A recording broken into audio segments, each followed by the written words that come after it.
Aujourd'hui, en travaillant avec cet outil Bellum, eh bien, on travaille à vitesse beaucoup plus rapide, à plat et sans rentrer en profondeur et en canalisant l'outil bien à l'endroit où on en a besoin. Alors, on est au domaine du Clos de l'Écotard, à Courchamp. Alors, sur cette parcelle, nous sommes au Clos de la Chênaie. C'est un sol principalement sableux avec des structures très fines.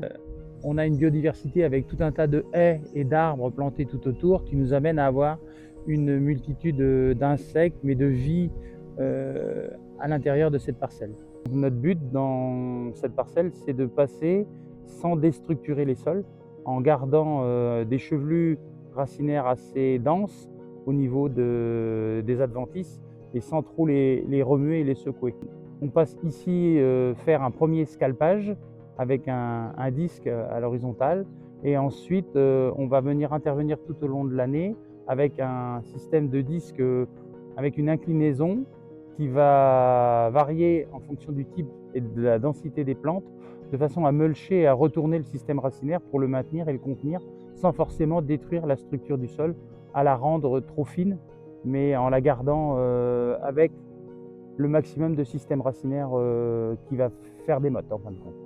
Alors on passe parfois avec des socles ou des lames qui vont venir s'escamoter à chaque pied de façon à venir sarcler. Ça, c'est une opération qui est plus l'été lorsqu'on a une germination de plantes qui est à peu près à cette hauteur-là et qui peut être contenue jusqu'à 20-30 cm. Comme on procède avec un outil qui n'a pas de palpeur, on peut aller au plus près des pieds sans être gêné par la plante qui va pousser. Et s'il y a des érigérons qui peuvent avoir des structures un peu plus grossières qui déclencheraient un palpeur s'il y en avait un, là avec cet outil-là, on n'est pas embêté. Nous quittons le Clos de la Chênaie pour aller au Clos de l'Écotard. Alors, on se trouve sur la parcelle du Clos de l'Écotard, du même nom du domaine. Le terroir de cette parcelle est argilo-calcaire avec des profondeurs de sol allant de 15-20 cm à 40 cm dans la partie basse, ce qui nous amène à avoir des structures au niveau du sol assez grossiers. On essaie de faire de la motte de façon à ce que les jeunes graines ou les jeunes plantules se ressèment très tardivement après chaque passage.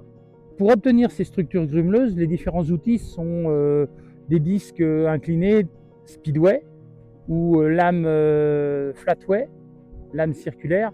Et en complément, on utilise la lame Sarflex qui vient scalper les systèmes racinaires des jeunes plantules pendant l'été. Le speedway va faire de la motte en cette période et le flatway vient scalper aussi de la même façon que la lame sarcleuse, mais à une époque où le sol est plus humide.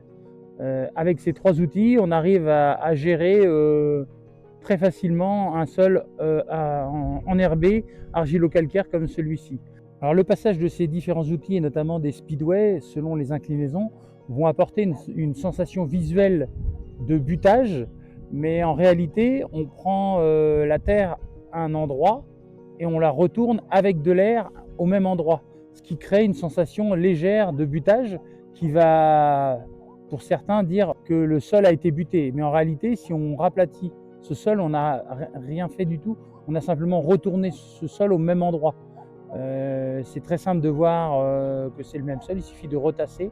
On n'a apporté que de l'air et ça fait des mottes ou des structures plus grossières. Là, on a le résultat d'un travail qui a été fait il y a une semaine et on est très content de ce qui a été fait.